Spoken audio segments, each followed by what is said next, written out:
ہم آپ کو یہ بتانا چاہتے ہیں اور آپ کے ذریعے پوری قوم کو ہم یہ بتانا چاہتے ہیں کہ ہم آج کہاں کھڑے ہیں۔ ہم پہ بہت سے الزامات لگائے گئے، سہولت کاری کا تانا دیا گیا، ہمیں ڈرانے کی کوشش کی گئی کہ ہمیں ریاست کے غیظ و غضب کا سامنا کرنا پڑے گا۔ یہ کہنا کہ کسی کا خون ہمیں ارزاں ہے یا کسی کے خون کو ہم کمتر سمجھتے ہیں سراسر بہتان ہے۔ ہم پاکستانی قوم کی آواز ہیں، پاکستانی قوم کے خون کا ہر قطرہ ہمارے لیے مقدس ہے۔ ہم ہر اس طاقت، ہر اس منفی طاقت کے خلاف کھڑے ہیں جو پاکستان کی طرف میلی نظر سے دیکھتی ہے۔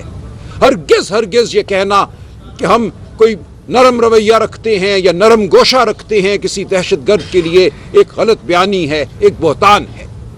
خان صاحب پچھلے 30 سال سے ایک بات کر رہے ہیں کہ صرف عسکری طاقت سے، گولے بارود سے آپ دیر پا حل نہیں پیدا کر سکتے دہشت گردی کا۔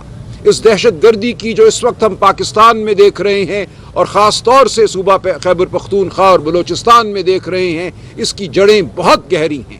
40 سال بلکہ میں کہوں گا 78 سال پر پھیلی ہوئی ہیں اس کی جڑیں۔ 78 سال سے اس ملک کو اور بالخصوص ان صوبوں کو، بلوچستان بالخصوص، ہم نے ان کو محروم رکھا ہے اپنی صحیح قیادت سے۔ ہم نے ان صوبوں پر جبر کی حکومت قائم کی ہے۔ خیبر پختونخوا کا صوبہ پچھلے 40-45 سال سے لہو لہان ہے۔ ہم نے وہ پالیسیاں اپنائیں، وہ عسکری حکومت کا دور ہو یا کوئی اور دور ہو، جس نے اس صوبے کو نقصان پہنچایا، اس ملک کو نقصان پہنچایا، ہم آج جانتے ہیں۔ ہم نے بیگانی لڑائیاں لڑیں، ہم نے اس صوبے کو آماج گاہ بنایا ان کا جنہوں نے بعد میں دہشت گردی کی۔ تو ہم جانتے ہیں کہ یہ دہشت گردی کوئی ایک دن کی پیداوار نہیں ہے۔ اس کا الزام کسی ایک جماعت کو نہیں دیا جا سکتا، اس کا الزام کسی ایک فیصلے کو نہیں دیا جا سکتا۔ تو ہم کھڑے ہیں یہاں، دہشت گردی کے خلاف کھڑے ہیں، لیکن ہم اپنے بہنوں بھائیوں کے خون کے ساتھ کھڑے ہیں۔ وادی ترا میں اگر 23 شہید، معصوم شہید ہوتے ہیں تو ہم ان کے ساتھ کھڑے ہیں، ان کے گھر والوں کے ساتھ کھڑے ہیں، ان کے بچوں، بیٹیوں، بیٹوں کے ساتھ کھڑے ہیں۔ ان کے خون کا ہر قطرہ بیش قیمت تھا۔ کیوں بہا یہ خون؟ ہمیں سوچنا ہے کہ کتنی دیر یہ مسئلہ چلتا رہے گا اسی طرح۔ یہ جنگ و جدل کا جو ایک نہ ختم ہونے والا سلسلہ ہے، اس کو ہم نے کیسے ختم کرنا ہے؟ تو ہم یہ کہتے ہیں کہ ہمیں ساتھ لو، اس صوبے کے عوام کو، اس ملک کے عوام کو ساتھ لو۔ جو بھی پالیسی اپناتے ہو وہ مسلط نہیں کی جا سکتی۔ اس صوبے کے اکابرین، اس صوبے کے عوام دانش مند ہیں، ہمارے قبائلی عوام غیور ہیں، وہ صلح پسند ہیں، ان کو ساتھ لو۔ ہم سمجھتے ہیں افغانستان کی عوام بھی صلح چاہتی ہے اس خطے میں، اور افغانستان کی حکومت، ہم جانتے ہیں آج سے 3 سال پہلے ہمارے کتنے اچھے تعلقات تھے۔ جب وہاں یہ آج کی موجودہ حکومت قائم ہوئی تو نئی دہلی میں سانپ سونگ گیا تھا۔ وہ متفکر تھے، انہیں لگتا تھا کہ ان کی تمام پالیسی اس خطے کے حوالے سے ناکام ہوئی اور پاکستان سرفراز ہوا۔ آج کیوں یہ معاملہ الٹ گیا ہے؟ آج کیوں ہمیں دونوں اپنی سرحدوں پر، مغربی سرحد اور مشرقی سرحد پر خطرے منڈلاتے نظر آتے ہیں؟ یہ کون سی پالیسی تھی پچھلے 3 سالوں کی جس نے ہمیں یہاں لا کر کھڑا کیا؟ پی ٹی آئی کے دور حکومت میں، 3.5 سالہ دور حکومت میں دہشت گردی تاریخ کی کم ترین سطح پہ تھی۔ اس کی وجہ تھی، خان صاحب بار بار یہ کہتے ہیں، یاد دلاتے ہیں ہمیں کہ اشرف غنی کی حکومت پاکستان مخالف حکومت تھی، وہ رو کے ساتھ مل کر کام کرتی تھی۔ اس کے باوجود 3.5 سال ہم نے ان کے منصوبوں کو ناکام کیا۔ اس صوبے میں اور پورے پاکستان میں دہشت گردی کم ہوئی۔ ہم کابل گئے، خان صاحب خود کابل گئے، اشرف غنی کو اسلام آباد بلایا، ان کے ساتھ گفت و شنید کی۔ آج بھی یہ صورتحال ہے کہ اس خطے میں چین کے بہت بڑے معاشی اہداف ہیں۔ چین ہم جانتے ہیں وخان کوریڈور میں ایک انویسٹمنٹ کرنا چاہتا ہے، ٹرین بنانا چاہتا ہے۔ تو کیا وجہ ہے کہ ہم اپنے سب سے بڑے حلیف کے ساتھ مل کر افغان حکومت کے ساتھ معاملہ نہیں کر سکتے جس کے نتیجے میں اس خطے میں امن ہو؟ ہم کیوں آج افغان حکومت سے دور کھڑے ہیں؟ تو یہ تمام وہ سوالات ہیں جن کے جواب ہمیں دینے ہوں گے۔ ہم جانتے ہیں ہم کہاں کھڑے ہیں، ہم پاکستان کے وفادار ہیں۔ یہ وہ جماعت ہے جس نے قرآن کا ہمیشہ درس جو ہے اپنے لیے ہدایت سمجھا ہے۔ خان صاحب ہر لمحہ ہمیں یاد دلاتے ہیں کہ ہم کون ہیں، ہماری وفاداری کس سے ہے۔ اقبال کی شاعری، عشق، خودی، ہم اس پر پلے بڑے ہیں۔ ہم اپنے شہیدوں کے خون کے ساتھ کھڑے ہیں۔ ہمیں یہ کہنا کہ ہم کوئی سہولت کار ہیں یا اس سے آگے بڑھ کر غدار کہنا ایک نافہمی کی بات ہے. اس کے نقصانات ہوں گے اس ملک کو. آج پاکستانی قوم اس جماعت کے ساتھ کھڑی ہے, پی ٹی آئی کے ساتھ کھڑی ہے, عمران خان کے ساتھ کھڑی ہے. آپ پاکستانی قوم کے دل سے یہ محبت نہیں نکال سکیں گے. پاکستانی قوم سمجھتی ہے کون کیا ہے, کون ملک کا وفادار ہے, کون اس ملک کے عوام کا وفادار ہے, کس سے انہوں نے اپنی امیدیں وابستہ کی ہیں اور کیوں کی ہیں. آپ خدا را مان لیجئے کہ پاکستانی قوم ایک باشعور قوم ہے. آپ نے الیکشن لوٹا 8 فروری 2024 کو, اور اس کے بعد جھوٹ کا ایک سلسلہ ہے جو ختم ہونے کا نام نہیں لیتا. عدالتوں کو آپ کو مغلوب کرنا پڑا, آپ کو صحافت پر حملہ کرنا پڑا. تو اب یہ بہت ہو چکا. آپ نے لوگوں کے گھر توڑے, چادر اور چار دیواری کو مسمار کیا, بیویوں پر ہاتھ اٹھائے, بچوں پر آپ نے تشدد کیا. اب رک جائیے. ہم یہاں اس لیے نہیں بیٹھے کہ ہم کوئی آپ سے مقابلہ کرنا چاہتے ہیں. ہم سب ایک طرف ہیں, ہم سب پاکستان کے خیر خواہ ہیں. ہم صرف یہ کہتے ہیں کہ پاکستانیوں کی, پاکستان کے عوام کے نمائندوں کی آواز کو سنو. وہ قبائلی عوام ہو, وہ قبائلی جرگیں ہوں, وہ خیبر پختونخوا کی عوام ہو اور پورے پاکستان کی عوام ہو, ہماری بات کو سنو. کوئی قوم فلاح نہیں پاتی جب تک کہ اس میں آزادی نہ ہو, حقیقی آزادی نہ ہو. تاریخ اس کی گواہ ہے. جب آپ حبس پیدا کرتے ہیں, آپ آئین کو توڑتے ہیں, قانون کو توڑتے ہیں, شرافت کو پامال کرتے ہیں, تو آپ کو صرف ایک سہمی ہوئی قوم نظر آتی ہے. اور وہ سہمی نہیں رہتی, وہ قوم پھر بپھر جاتی ہے. وہ قوم اپنا غصہ دکھاتی ہے, وہ سڑکوں پہ ہو, میدانوں میں ہو, وہ اور کہیں ہو. تو خدا را اس قوم کو اس نہج پر نہ لے کر جائیے. ہوش کے ناخن لیجئے.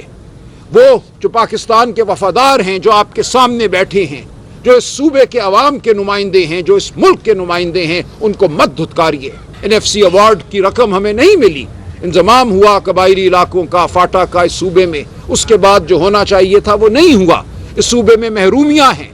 اور خان صاحب نے جو حکومت کی تبدیلی کا فیصلہ کیا ہے, جس کو علی امین صاحب نے دل و جان سے قبول کیا ہے, اور خان صاحب نے اس بات کو سراہا ہے. اس تبدیلی کا مقصد ایک نئی شروعات ہے. کوئی مقابلہ کرنا, کوئی ایک تنازع کی صورت پیدا کرنا ریاست کے ساتھ ہرگز نہیں ہے. ہم سمجھتے ہیں کہ اس صوبے میں اب گورننس کو, جس صوبے میں حکومت کو ہمیں بہتر کرنا ہے, ہمیں تعلیم کو بہتر کرنا ہے, ہمیں معیشت کو بہتر کرنا ہے, ہمیں صحت کو بہتر کرنا ہے, اور آپ دیکھیں گے یہ ہوگا. پاکستان تحریک انصاف ایک نئے عزم کے ساتھ اس صوبے کی خدمت کے لیے آگے بڑھے گی, اور یہ آپ کو نظر آئے گا. خدا را روڑے مت اٹکائیے. آج ہمیں یہ کہا جا رہا ہے کہ صوبے کے عوام کی رائے کو ایک بار پھر رد کیا جائے گا, گورنر رول یہاں نافذ کیا جائے گا, یہاں کی جمہوریت کو پامال کر دیا جائے گا. ایسا مت کیجیے. جب بھی آپ نے ایسا کیا اس کے نتائج برے ہوئے. پاکستان تحریک انصاف کوئی عوامی لیگ نہیں ہے. آپ نے جو وہاں کیا, وہاں بھی جو نتائج ہوئے وہ ملک کو دو لخت کرنے کے انتہا پہ منتج ہوئے. آج ایسا بالکل نہیں ہوگا. ہم پاکستان کی یگانگت کے علمبردار ہیں. ہم ہیں پاکستان کو اکٹھا رکھنے والی قوت. آج پاکستان کے ہر خطے کی عوام عمران خان کے پیچھے کھڑی ہے, پی ٹی آئی کے پیچھے کھڑی ہے. تو ہم ضمانت ہیں پاکستان کی یگانگت کی. ہمیں مت دھتکاریے. میں آپ سے یہی کہنا چاہوں گا کہ جب بھی آپ نے کوئی خلا پیدا کیا ہے, خواہ نیشنل عوامی پارٹی کو بین کر کے کیا ہو یا کسی اور جماعت کو پیچھے کر کے کیا ہو, اس کے نتیجے میں جو ہوا ہے وہ برا ہوا ہے. اس کے نتیجے میں دہشت گردی پھیلی ہے, قتل و غارت پھیلا ہے. تو یہ تمام تاریخ ہمارے سامنے ہے. ہم اپنے بھائیوں کے ساتھ بیٹھنے کو تیار ہیں, ان کو سمجھانے کو تیار ہیں. وہ جو آج ہم پہ الزام لگاتے ہیں, کیا ہم نے دہشت گرد اس صوبے میں بسائے؟ پوری قوم آج اس بارے میں واضح ہے.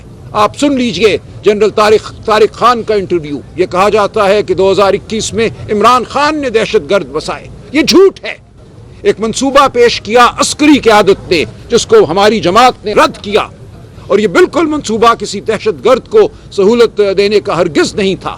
ہم جانتے ہیں اور آپ جانتے ہیں, یہ حقیقت سامنے آ چکی ہے. جون جولائی 2022 میں جب پی ٹی آئی کی حکومت گر چکی تھی, وفاقی حکومت جو اس وقت ایک مصنوعی قائم کی گئی تھی, اس نے بھی ٹی ٹی پی سے مذاکرات کی بات کی. رانا ثناء اللہ کا ٹویٹ آپ کے سامنے ہے. اس وقت بھی جو سیکیورٹی کی کمیٹی تھی, قومی اسمبلی کی نیشنل سیکیورٹی کی کمیٹی تھی, وہاں یہ بات ہوئی کہ TTP سے مذاکرات کیے جائیں اور فیصلہ ہوا کہ مذاکرات کیے جائیں گے نیشنل سیکیورٹی کمیٹی میں، تو کس طرح آپ ہمیں الزام دیتے ہیں؟ بتائیے کون سا دہشت گرد PTI کے دور حکومت میں کہاں بسایا گیا؟ آج ہم یہ کہتے ہیں، آپ یہ کہتے ہیں کہ دہشت گردی سرحد پار سے یہاں آ رہی ہے، وہاں سے آتے ہیں یہ جنگجو، یہ دہشت گرد جو دہشت گردی کرتے ہیں، تو فیصلہ کر لیجئے کہ یہ وہ دہشت گرد ہے جو مبینہ طور پہ 2021 میں یہاں بسائے گئے؟ کون ہے وہ دہشت گرد؟ کس نے بسایا؟ کیا ہے ان کی تعداد؟ یا یہ وہ دہشت گرد ہے جو آج سرحد پار کر کے یہاں آ رہے ہیں؟ کبھی آپ کہتے ہیں کہ دہشت گردی افغان مہاجرین نے کی، آپ نے ان کو نکالا، دھتکارا، بے عزت کر کے اس ملک سے باہر کیا اور نفرت کے بیج بوئے، تو فیصلہ کر لیجئے کہ دہشت گردی کون کرتا ہے، دہشت گردی کی اصل وجہ کیا ہے؟